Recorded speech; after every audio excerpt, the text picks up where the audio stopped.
everybody, and welcome back to my YouTube channel with Love from Scratch.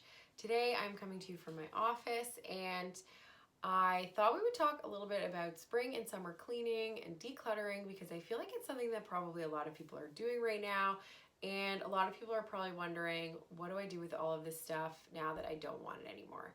I'm here to tell you there are ways to get rid of these items in a very sustainable way so that you feel good about it, and hopefully it makes somebody else's day when they find it at a donation center or in a secondhand store. So if we want to go through the house sort of room by room, it's probably the best way to break this all down. If we start in the bedroom, we're talking about clothing and sort of bedding and other textiles. Really the best thing that you can do with this right out of the gate is try and resell it if it is very gently used and still in good condition. Clothing can be resold at a lot of different locations, whether it is a consignment store, meaning that if they sell the item, you get a percentage of it, or a secondhand clothing store where they just take the items from you. If they like them, they either offer you money on the spot or a store credit. I know for me, I go to a place in Toronto called Common Sort. They have reopened, which is so great. They are accepting clothes right now for summer, but it is by appointment only, so make sure you go onto their website. I will link it below if you live here, to make your appointment to drop off any clothes that you want to sell.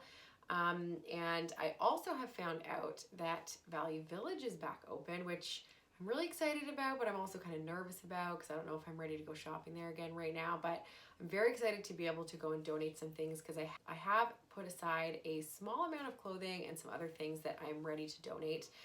So their donation hours have also changed right now. I think it's between 11 a.m. and 4 p.m. But make sure you check your local location before you go to drop anything off, just to make sure that number one, they're accepting those donations right now, and number two, that it's within the time and day that they are accepting them. There is also something that H&M does called the garment collection, which essentially is these bins that they have in their stores where you can drop off any textile. So that is like socks with holes in them, old underwear, old bedding, anything that you really can't resell or really even donate, because they either repurpose them, reuse them, or recycle them properly so they are not ending up in a landfill, which is the ultimate goal with clothing. If we move into the kitchen next, any sort of kitchen appliance or utensil can be donated.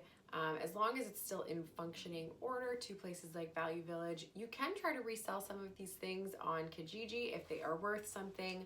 I always like to offer up to my friends and family first if I am getting rid of something that I think is quite useful but I no longer need, just to make sure they don't want it.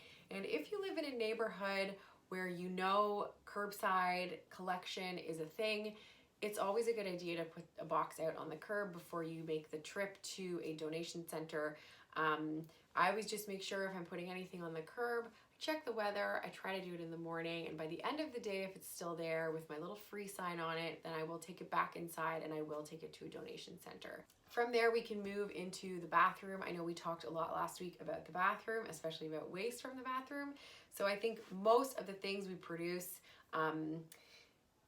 from the bathroom that we no longer need are typically empty products. We're not usually finding things in the bathroom that we're reselling or donating, unless it is an old towel or maybe towels that you've gently or never used, you can donate. And again, if it's a really old towel, it could go to that H&M garment collection as part of a textile.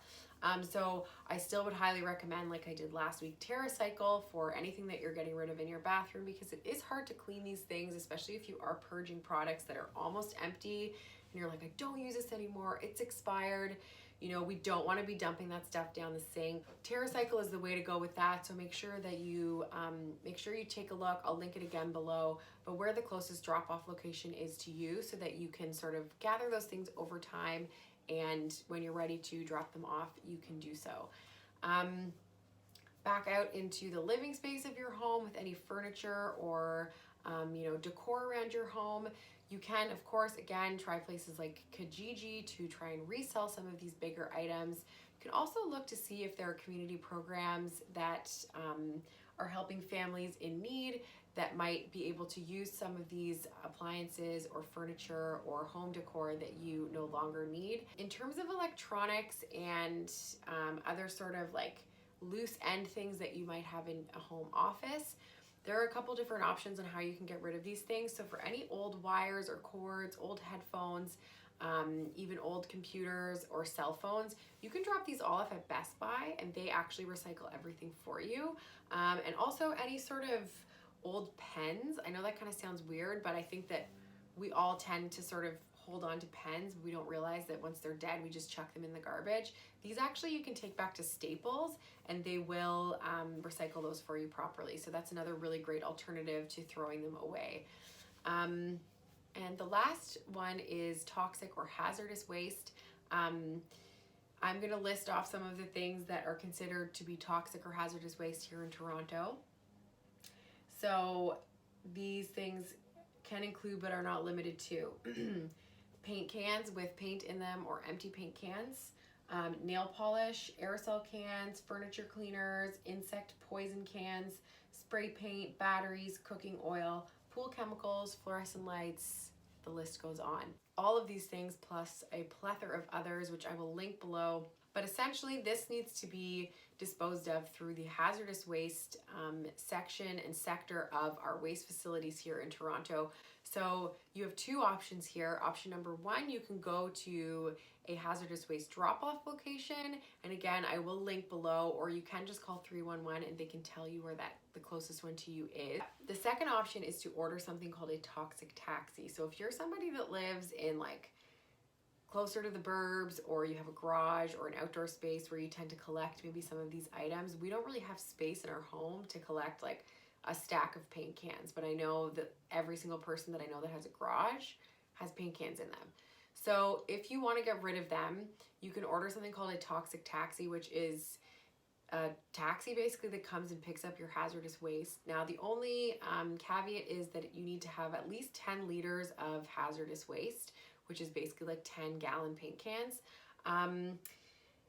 You could probably team up with some of your neighbors to collect enough to warrant a toxic taxi.